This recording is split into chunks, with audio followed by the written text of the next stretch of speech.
Здравствуйте! В этом видео коротко и о главном, как посеять семена огурцов и получить крепкую, здоровую, коренастую, урожайную рассаду. Я поделюсь с вами своими наработками, а также поделюсь секретом, как получить вот такую вот именно урожайную рассаду огурцов уже с огурчиками, которую можно в дальнейшем пересадить в открытый грунт либо в теплицу и получить ранний вкусный урожай. Огурчики после такой пересадки не опадут, а будут расти и набираться сил, станут вкусные и хрустящие. Этот метод посева и выращивания рассады подойдет для любых сортов и гибридов. Не зависит ни от сорта, ни от гибрида абсолютно. Метод выращивания универсальный и эффективно рабочий. Самое главное для выращивания рассады огурцов – это, конечно же, корневая. Это залог будущего урожая. И давайте начнем с самого простого посева огурчиков. Нам понадобится вермикулит. У меня немножко добавлено пеностекло. Добавляю сухими семенами, смачиваю и ставлю в теплое место под лампы. В лампу у меня мощные. Через сутки появляются всходы. Через 7-10 дней рассада огурчиков выглядит вот так, уже с хорошей корневой системой. Смотрите, корневая из вермикулита вытаскивается легко и не повреждается. Этот метод идеален для тех, кто боится повреждения корневой системы. Далее нужно обязательно пересадить по отдельным стаканам. Берем торф, немножко цимуса, диатомит, перлит и пересаживаем по отдельным пол-литровым стаканам, либо 200 мг стаканчики, но с дальнейшей перевалкой. И обязательно нужно заглублять по семидоле, иначе корневая система не нарастет. Если не заглубляете, рассада вытягивается. Что мы делаем далее? Когда мы заглубили, подкормили, допустим, 1 грамм корневина на 1 литр воды и подкормили один раз, у нас пойдет хороший прирост корневой системы.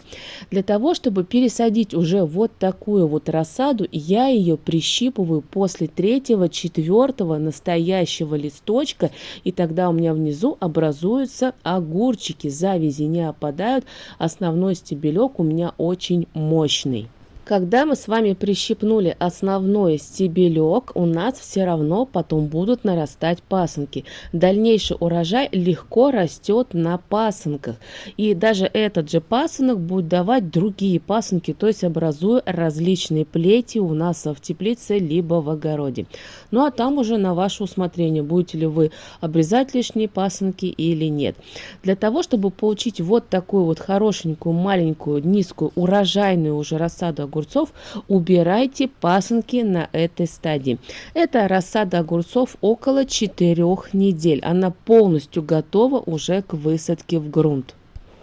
Такая крепкая рассада огурцов уже с огурчиками и мощной корневой системой прекрасно приживается и в дальнейшем опять же плодоносит, но уже на пасынке, потому что основной стебель мы с вами прищипнули, чтобы получить именно ранний урожай. Этому методу есть место быть, но есть и просто методы, когда мы с вами пересаживаем не такую урожайную рассаду, а просто рассаду 3-недельную.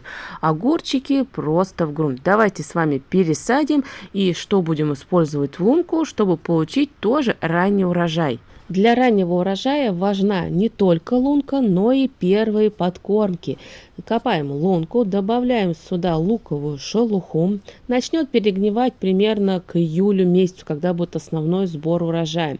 Добавляем перегной, добавляем крапиву. Можно добавить даже другие травы, какие у вас есть, для стимуляции активного роста. Все это тщательно проливаем, не сажаем сразу сверху корневой системы. Нужно обязательно присыпать грунтом, чтобы не обжечь корневую. И вот так вот пересаживаем наш перчик. Мощная, хорошая корневая, не вытянутая рассада, такая быстрее приживается. У меня даже на этой 4-недельной рассаде все равно образуется первая зависть. Это все при выращивании в домашних условиях с помощью мощных ламп и органических натуральных подкормок. Пересадка огурчика проходит очень быстро. Даже на съемку уходит больше времени. После того, как пересадили, в этот день просто проливаем с обычной водой. Подкормку можно дать уже через 3-4 дня. Натуральную, органическую, потому что Если, например, вы будете применять в первый день, ну, не примет она сегодня нашу подкормку. Хотя бы чуть попозже, через 3-4 дня, и рассада огурцов сама возьмет питание, когда уже будет нужно. Я закрываю корой, если хочу сохранить влагу. Можно закрыть бутылкой, если, допустим, у вас погода сильно меняется. Теперь первая важная подкормка для того, чтобы рассада мощно двинулась в рост. Нам понадобится ведро воды и всего лишь 10 мл данного средства. Это доктор земли, который хорошо помогает обогатить грунт, если у вас земля неплодородная, усиливает активный рост корневой системы, а также увеличивает урожайность на 30%. Доктор земли имеет мощный концентрат, эта банка 1 литр хватит на 1000 литров различных подкормок и эликсиров. Это шикарный почвоулучшитель, который помогает растению быстрее приживаться и быстрее заплодоносить. Доктор земли можно применять один раз в 14 дней и до конца лета, чередуя с различными домашними натуральными органическими подкормками и настоями, а также с органическими опрыскиваниями. Результаты будут шикарные. Итак, посадили мы с вами, сделали питательную подушку, пролили с доктором земли и через 4-5 дней проливаем с золой древесной. Это одно из самых лучших удобрений для огурцов, томатов, перцев, но приготовить нужно правильно. А также помните, что для огурцов помимо древесной золы нужны и другие натуральные органические подкормки, которые обязательно нужно чередовать, чтобы все усваивалось, все полезные макро-микроэлементы усваивались огурчиком. Одно дополняет другое, но не переусердствуйте. Итак, берем 1 стакан древесной золы, 200 мл воды и 1 столовую ложку 70% уксуса, эссенции. Если у вас нет такого уксуса, берем столовый уксус 9%, 1 стакан и 1 стакан древесной золы. Все это тщательно перемешиваем. У меня получается, в принципе, 1 к 1. 1 стакан золы и 1 стакан воды плюс уксус. Все работает, зашипело. Теперь нужно это выложить в 10-литровое ведро и залить водой. Можно настоять несколько часов, прям вообще идеальный вариант, но для торопык можно даже поливать сразу. Но также не забываем, что такая подкормка не берется сегодня корневой системой и завтра уже зацветет. На это тоже нужно время. Я заливаю водой. Вот что у меня получается. Кстати, в древесную золу сюда же можно добавлять вместо уксуса, допустим, кефир, ряженку, то, что у нас с вами испортилось, потому что это тоже кислота и пойдет реакция. Да, немножко похуже будет реакция, это значит будет подкормка немного другая, но все равно реакция будет, значит мы получим с вами быстрое удобрение. Перемешиваем все тщательно. Многие спрашивают, что делать вот с этими вот угольками, которые плавают. Я выливаю все как есть. Во-первых, это у нас получается как типа активированного угля, который вовремя примет на себя все необходимое, то, что не нужно растению, и даже влагу, и может принять некоторые макро-микроэлементы, а также считается очень хорошим антисептиком, то есть растение не болеет, поэтому все выливаем именно под томаты, перцы, огурцы, можно под любые культуры. Это универсальное рабочее удобрение. Следующая подкормка у нас опять с доктором земли. И опять через 4-5 дней можно сделать другую натуральную органическую подкормку. Берем с вами теплую воду, дрожжи, обычные пекарские 11 грамм. Все это тщательно перемешиваем, чтобы дрожжи заработали. Нужно дать либо сахар, либо можно дать даже мед. Если у вас есть оставшийся мед, то обязательно используйте его. Но многие не едят мед, поэтому он тоже содержит полезные элементики, которые необходимы растению. Берем 1 столовую ложку меда. Все это тщательно перемешиваем и настаиваем 2-3 часа. И у нас с вами получается стимулирующая подкормка. Именно дрожжевую нужно чередовать именно с древесной золой. Один раз в 14 дней древесная зола. И один раз в 14 дней у нас дрожжевая подкормка. Делаем так несколько раз и увидите активный прирост и листовой массы. И завязи опадать не будут и будут завязываться вкусные хрустящие огурчики. На самом деле рецепт очень простой. Это дрожжи плюс либо столовая ложка сахара, либо столовая ложка меда. У меня здесь 9 литров воды и плюс 1 литр практически подкормки. У нас в итоге получается 10 литров готовой подкормки. Чередуем дрожжевую подкормку обязательно с древесной золой. И тогда у нас прекрасно нарастет и листовая хорошая масса, будут лопухи, а это немаловажно, будет хорошая здоровая корневая система. И именно при таких подкормках налаживается весь процесс. Сюда еще добавляем буквально 100 мл ряженки. У меня она испортилась, поэтому я ее добавляю. Можно добавить 2 столовые ложки сметаны, либо, допустим, молоко. Это рабочее эффективное средство, дрожжи рабочие плюс молочная подкормка. Поливаем один раз в 14 дней, чередуя. Не забудьте этот момент. Первое опрыскивание по листу. Что можно использовать для того, чтобы не было вредителей и огурчики у нас не болели?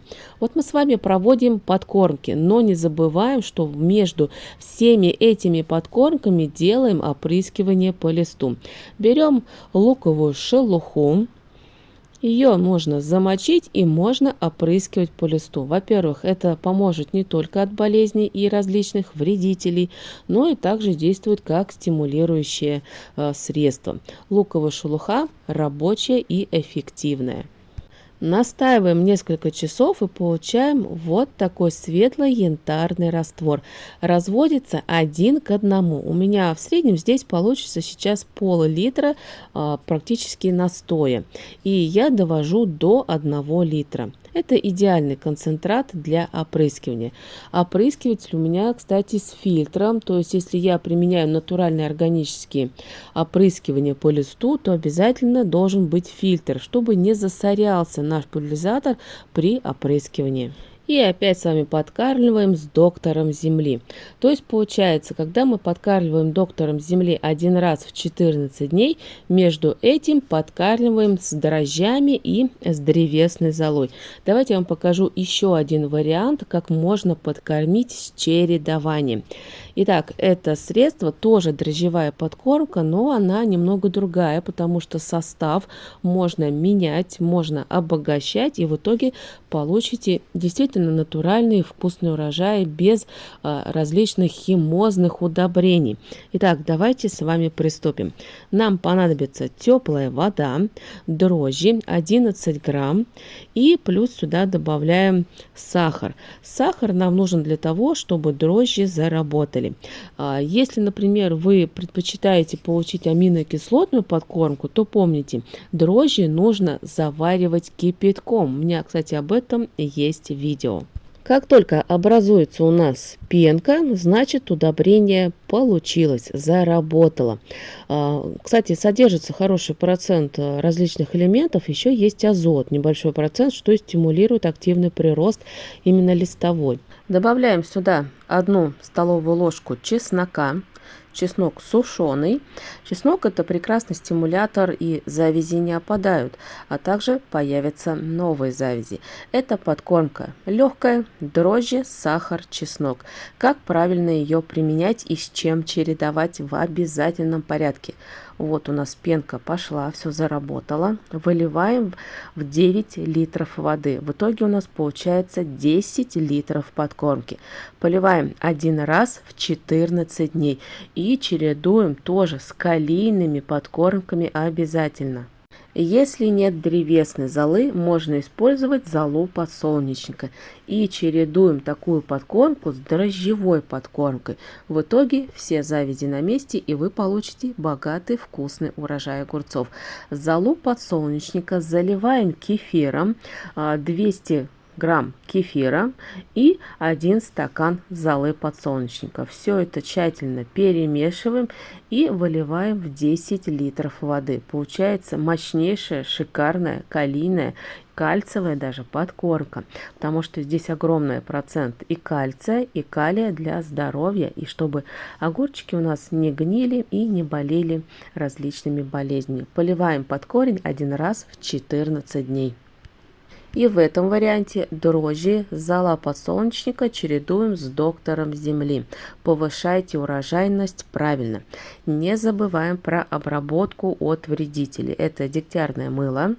Берем 2 столовые ложки на 1 литр воды. Да, запах будет невероятный, но все-таки это натуральное средство от многих вредителей, потому что самая большая проблема — нападает паутинный клещ и тля в теплице на огурцы, ну и также в открытом грунте. Вот такая вот у меня калийное дегтярное мыло. Есть разное, есть и зеленое мыло, тоже его можно использовать. Опрыскиваем по листу даже до самого конца плодоношения 1 раз в 2-3 недели. На постоянной основе нужно опрыскивание от вредителей, именно натуральными средствами. Еще один вариант очень хорошей стимулирующей подкормки — это замоченные овсяные хлопья. Настой получается очень, знаете, такой хорошенький, пропитанный прям. Я заваривала 1 стакан в пол-литра воды теплой и настаивала несколько часов. Можно такой настой смешивать с чесноком, можно смешивать с дрожжами, и получите действительно очень хорошую натуральную органическую подкормку. В среднем получается 1 литр концентрированной подкормки. Овсяные хлопья плюс дрожжи плюс чеснок. Дозировки такие: стакан овсяных хлопьев, 1 столовая ложка чеснока и дрожжи 11 грамм. Все это настаивается, и получается вот такой вот хороший результат. Разводится в 9 литрах воды и поливается под корень 1 раз в 14 дней. Между этим всегда чередуйте другие подкормки, где будет другой состав. Следующий вариант тоже подкормка из дрожжей, но другая по составу. А значит, у нас именно подкормка уже будет направлена на другое действие. Берем 11 грамм дрожжей, 1 литр теплой воды, 1 столовую ложку сахара. Оставляем на 2 часа в теплом месте, чтобы дрожжи заработали. И у нас получится именно такая хорошая уже дрожжевая подкормка, кстати, которую уже можно применять. Но для того, чтобы дать стимуляторы и помочь растению не болеть, мы будем добавлять другие ингредиенты. Добавляем 1 столовую ложку сухого молотого чеснока. Если нет сухого молотого, берем несколько долек, до 3 долек, даже вместе с кожурой. Потом можно процедить обычный наш чеснок. Но у меня вот сухой, мне просто так намного удобнее применять. 1 столовая ложка, сюда же, все перемешиваем. Сюда добавляем 1 столовую ложку куркумы. Уже этим составом дрожжи, чеснок и куркума можно будет поливать, развести в 9 литрах воды. Но и также таким составом от болезней можно поливать, именно опрыскивать по листу. То есть очень хорошая подкормка и под корень, и по листу. Куркума отпугивает многих вредителей и защищает растения. И записывайте рецепт, вдруг кто пропустил. 1 литр воды, 11 грамм дрожжей, 1 столовая ложка сахара, 1 столовая ложка сухого чеснока, 1 столовая ложка куркумы. Доводим все до 10 литров и поливаем под корень 1 раз в 14 дней, либо опрыскиваем 1 раз в 14 дней. Не забываем, что дрожжи, где у нас в составе есть подкормки дрожжи, нужно чередовать с калийными подкормками. Это древесная зола, либо зола подсолнечника. Опять же берем следующее средство на заметку от болезней и многих вредителей для опрыскивания. Это средство помогает не только хорошо именно выглядеть нашим растениям, быть здоровыми, красивыми, крепкими, хрустящими и сочными, но и также помогает от вредителей. Это обычный лавровый лист. Лавровый лист очень богат полезными макро-микроэлементами, но с ним самое главное не переборчить.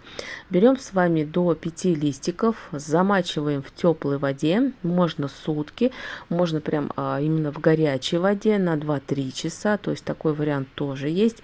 Есть именно лавровый лист молотый, тоже прекрасный вариант. Замачиваем, далее доводим 1 литр и 100 мл готового раствора. Опрыскиваем по листу один раз в 10-14 дней, но можно чередовать и с чесночным опрыскиванием. Листики после использования я ни в коем случае не выкидываю. Я их раскладываю возле основного стебелька. Прям по кругу вот так вот огурчиков, либо даже томатов, перцев раскладываю, и очень хорошо помогает отпугивать вредителей. Опрыскиваем тщательно. Можно эти листики разломать, тоже как вариант, и даже прикопать немного в грунт. Следующая натуральная органическая подкормка, и нам понадобятся одуванчики. Одуванчики у нас чаще всего уже в середине мая прям заполоняют огород, поэтому мы применяем все в дело. Собираем чем больше одуванчиков, тем лучше. У меня тут рыжий помощник. Набираем целое ведро. С корнями, ну, можно с корнями, если кому прям хочется выдернуть их полностью. Но вот я сейчас их собираю, в дальнейшем они уже не растут. То есть мы не доводим одуванчики до пушистого белого состояния, когда они у нас разлетаются. Вот что у нас получилось. Сюда теперь добавляем немножко перегноя. Ну, буквально пару камушков хорошеньких, чтобы у нас получилось насыщенное, мощное удобрение. Тут прям коричневый у меня навозный такой перегной был. Очень хороший. Далее нужен прекрасный стимулятор. У меня здесь крапива. Еле нашла, потому что истребляю ее, наверное, каждый год. Она от меня куда-то уходит. Наверное, к соседям. Нужен стимулирующее средство. Это еловые. Пару веточек можно обкромсать от елочки, от пихточки. Что у нас есть, все берем и добавляем в наше шикарное одно удобрение от всего, так сказать, ото всех недуг. Очень хорошо помогает и стимулирует корневую систему, пойдет мощнейшая листовая масса, растения не будут болеть, завязи опадать не будут и будет активно плодоносить. Это удобрение действительно рабочее, эффективное, мне очень нравится. Целое будет у нас 10-литровое ведро, которое в дальнейшем будем разводить. Мы сейчас делаем с вами концентрированное мощное удобрение, которое применяется 100 мл на 10 литров воды. Сюда еще добавляю настой из гороха. Горох содержит хороший процент кремния. Сейчас в дорогих удобрениях есть, он присутствует кремний, но даже не в том количестве, сколько его есть именно здесь. При стрессовых ситуациях кремний растениям необходим. Доводим все до 10 литров. Сюда, кстати, можно добавить и банановую кожуру, апельсиновые там очистки, все, что у нас с вами есть. И получится густое, концентрированное, натуральное органическое удобрение. Такое ведро можно оставить даже на несколько дней. Да, оно будет пахнуть, будет вонять невероятно, но именно такие удобрения, которые именно из себя такой запах показывают, конечно, самые эффективные и рабочие. Сливаем. Эта банка у меня 2 литра, ведерко. Берем 9 литров воды, лейка 10 литров, буквально 100 миллилитров, все. У нас получилась натуральная подкормка. Сейчас я вам покажу поближе. Посмотрите, какой концентрированный, мощный стимулятор роста. Вот такое натуральное удобрение. Применяется оно один раз в 10-14 дней. Но смотрите, одуванчики потом у нас уже исчезнут, поэтому будем заменять другими средствами, которые есть у нас с вами. Ну а пока есть одуванчики, кстати, можно ими запастись. Просто засушиваем. Следующая подкормка на основе гороха. Кремний необходим растениям, особенно огурчикам. Если резкие перепады температур, то лучше всего применять подкормки именно из гороха. Берем с вами 1 стакан гороха, завариваем 200 мл воды теплой, настаиваем 2-3-4 часа, выливаем в ведро 10 литров и сюда добавляем еще древесную золу. Золу обязательно гасим. Есть много способов, как гасить древесную золу. Смотрите, берем стакан, 200 грамм, 250 грамм стаканчик здесь. Немножко не доложили, как раз получилось около 200. Сюда заливаем воды, прям в этот стакан. Вот так вот. И в этот же стакан добавляем 1 столовую ложку уксуса. Все, реакция пошла. Можно это перемешать и добавляем в наши 10 литров воды. Подкормка получается очень хорошая, рабочая, эффективная и натуральная. Ее обязательно чередуйте с дрожжевой подкормкой, потому что мало давать одну только дрожжевую подкормку, мало давать, допустим, одну древесную подкормку. И, конечно, мало давать просто, допустим, какие-то настои. Это все мало. Нужно чередовать между собой, тогда получите более эффективный результат. Вот так вот выкладываем сюда. Сюда еще нужно добавить 10 капель йода. 1 капля на литр воды. Йод мы применяем за лето буквально 3-4 раза, не чаще. Такую подкормку, если с йодом приготовите, применяется 1 раз в 3-4 недели. Потому что йод, он необходим, но он все равно содержится в грунте. Поэтому, чтобы не переборщить с йодом, делаем все грамотно и на регулярной основе. Такой подкормкой можно поливать не только огурчики, но и другие культуры. Именно с йодом помогает растению не болеть. Смотрите, я поливаю понемногу, потому что здесь именно хороший процент содержания йода. Поливается чуть по влажной земле, не заливая растения, чтобы не было переизбытка влаги, потому что от переизбытка чаще всего гниют у нас и чернеют завязи. Следующее, что нужно сделать, это опрыскивание от болезней и вредителей. Это средство, кстати, 2 в 1. Берем 1 литр воды, берем 100 миллилитров молока, добавляем сюда 1 чайную ложку чеснока. Где применяется сухой чеснок, там некие хлопушки, поэтому обязательно нужен фильтр в опрыскивателе. В пульверизаторе нужен фильтр. У многих засоряется, потому что эти хлопушки, они проникают и получается засоряется трубка. Поэтому рекомендую либо процеживать данное средство и потом уже выливать в пульверизатор, либо именно купить фильтр на трубочку. Он специально такой маленький продается, что поможет именно не испортить трубку. Чеснок хорошо помогает от вредителей и болезней, а молоко здесь используется как прилипатель. Когда будем опрыскивать по листу, вы сами увидите, что на листочках остаются некие белые подтеки. Все правильно, так и нужно, чтобы у нас этот прилипатель остался на листиках. Желательно с таким средством опрыскивать и внутри листьев, как раз где и кроются у нас многие вредители. Если нет сухого чеснока, берем 1 дольку свежего чеснока, но тоже обязательно процеживаем. У меня даже в таком пульверизаторе здесь ничего не засоряется, потому что трубка очень мощная. Но есть разные, есть даже вот обычные, простые, поэтому, чтобы все-таки не засорялось, применяйте меры. И как правильно опрыскивать? Опрыскиваем 1 раз в 10-14 дней, даже на постоянной основе. Я сейчас настрою пульверизатор. Вот так вот он. Все, активно пошло у нас опрыскивание. Вот видите, про что я вам говорила? Белые подтеки. Это молоко, и оно остается на листьях. И еще один момент.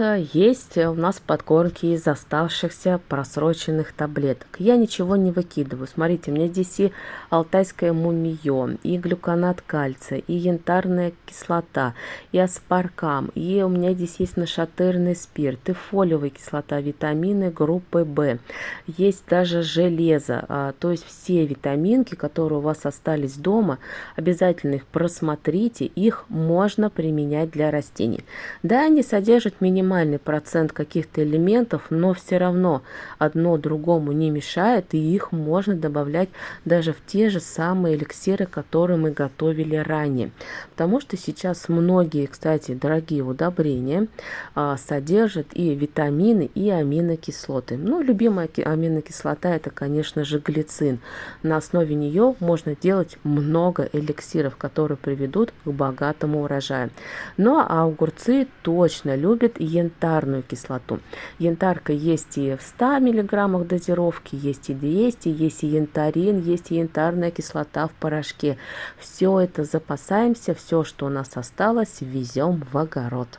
Ну а на сегодня это все. Заходите ко мне на канал, смотрите другие видео. Всем огромное спасибо. Записывайте рецепты, а также делитесь в комментариях вашими рецептами натуральных органических подкормок. Я даже уверена, всем пригодятся. Всем спасибо и до новых встреч.